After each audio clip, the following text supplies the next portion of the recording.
Hello friends, welcome to the మన Godavari aquaculture. ఈరోజు మొదటి చెరువులోను మరియు రెండవ చెరువులోను ఈడి కొట్టాము.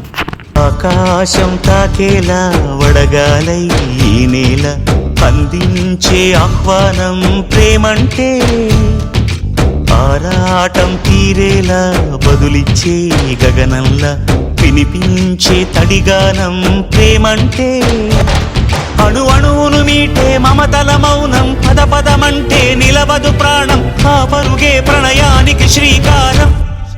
దాహంలో మునిగిన చివురుకు చల్లని తన చెయ్యి అందించి స్నేహంతో మొలకెత్తించే చినుకే ప్రేమంటే, మేఘంలో నిద్దురపోయిన రంగులు అన్నీ రప్పించి మాగాణి ముంగిట పెట్టే ముగ్గే ప్రేమంటే.